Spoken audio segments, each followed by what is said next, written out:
شكرا فخامة الرئيس. Thank you, Your Excellency. The United Nations Secretary-General, Mr. António Guterres. Your Majesty, King Abdullah, Your Excellency President El-Sisi, Your Highnesses, Excellencies, distinguished guests, ladies and gentlemen. Thank you for coming together for this urgent call to action for life-saving relief to the people of Gaza that are under fire in the most dramatic circumstances. It's now 8 months since the horrific Hamas terror attacks on 7 October and the abduction of Israeli men, women and children to Gaza. But 8 months of relentless suffering for Palestinian civilians in Gaza. The speed and scale of the carnage and killing in Gaza is beyond anything in my ears as Secretary-General. At least 1.7 million people, 75% of Gaza's population, have been displaced many times over by Israel military attacks. Nowhere is safe. Conditions are deplorable. The public health situation is beyond crisis level. Gaza's hospitals lie in ruins. Medical supplies and fuel are scarce or non-existent. More than 1 million Palestinians in Gaza do not have enough clean drinking water and face desperate levels of hunger.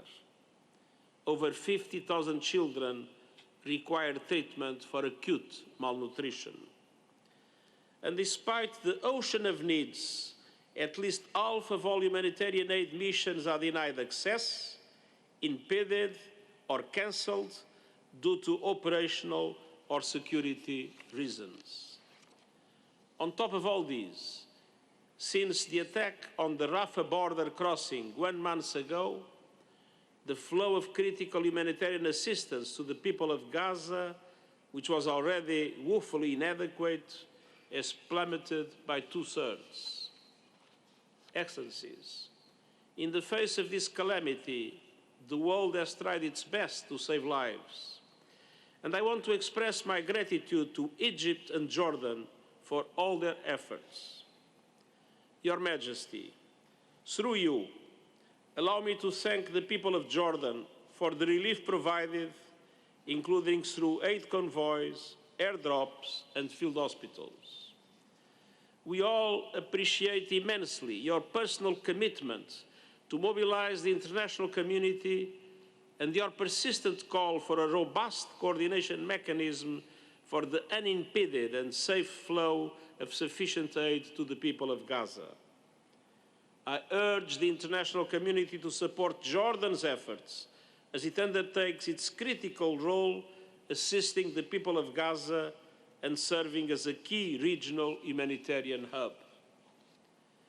President El-Sisi, I also want to commend your critical leadership and that of the government and people of Egypt, not only in supporting humanitarian relief to the people of Gaza in so many ways, but also for your pivotal role in seeking an end to this tragic conflict and building a foundation for sustainable peace. And of course, we all salute the brave humanitarians in Gaza working in nightmare conditions to stem the suffering. Our Palestinian humanitarian colleagues in particular are working against enormous obstacles and near impossible conditions.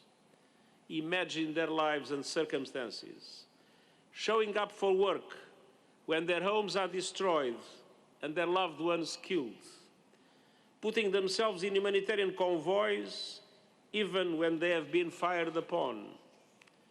Without those courageous individuals, the aid operations in Gaza would collapse, and UNRWA is the backbone of this humanitarian response, and it has suffered intolerably alongside the people it supports. I express my deepest condolences to the families and friends of the 193 UNRWA staff members who have been killed. There must be full accountability for each and every one of these deaths.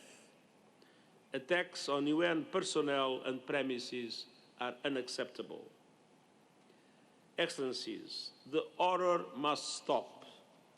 It's high time for a ceasefire, along with the unconditional release of hostages. I welcome the peace initiative recently outlined by President Biden and urge all parties to seize this opportunity and come to an agreement. And I call on all parties to respect their obligations under international humanitarian law. This includes facilitating the delivery of humanitarian aid both into and inside Gaza, as they have committed. All available routes into Gaza must be operational, and the land routes are absolutely crucial. I also welcome all coordinated efforts to fully operationalize the mechanism to facilitate aid into Gaza as mandated by Security Council Resolution 2720. The work of the Senior Humanitarian and Reconstruction Coordinator to accelerate and expand the rollout of the mechanism remains critical.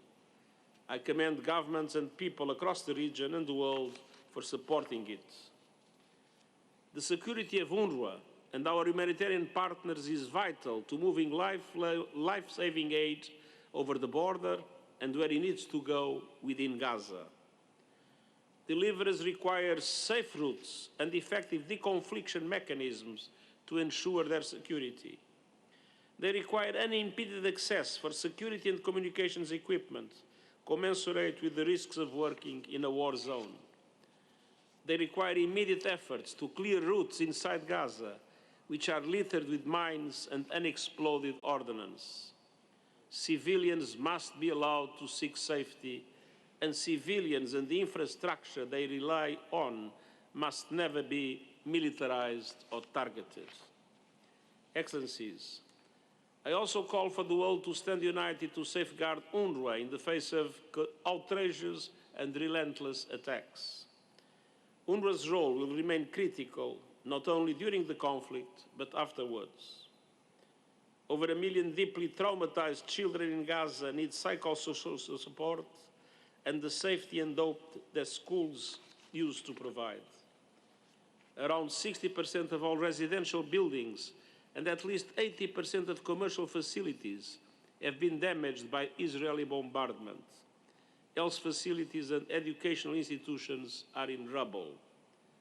Only UNRWA has the capacity, skills and networks needed to support the Palestinian people to face the immense challenge on health, on education, and so much more. Excellencies, ultimately the solution to the humanitarian crisis in Gaza is political. The only way forward is through a political solution that opens a path to sustained peace based on two states, Palestine and Israel, living side by side in peace and security on the basis of the pre-97 lines and the relevant United Nations resolutions, previous agreements and international law, with Jerusalem as capital of both states.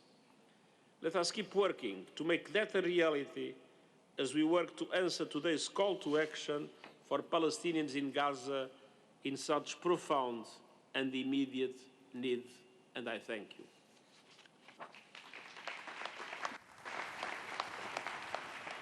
Thank you, Mr. Secretary-General.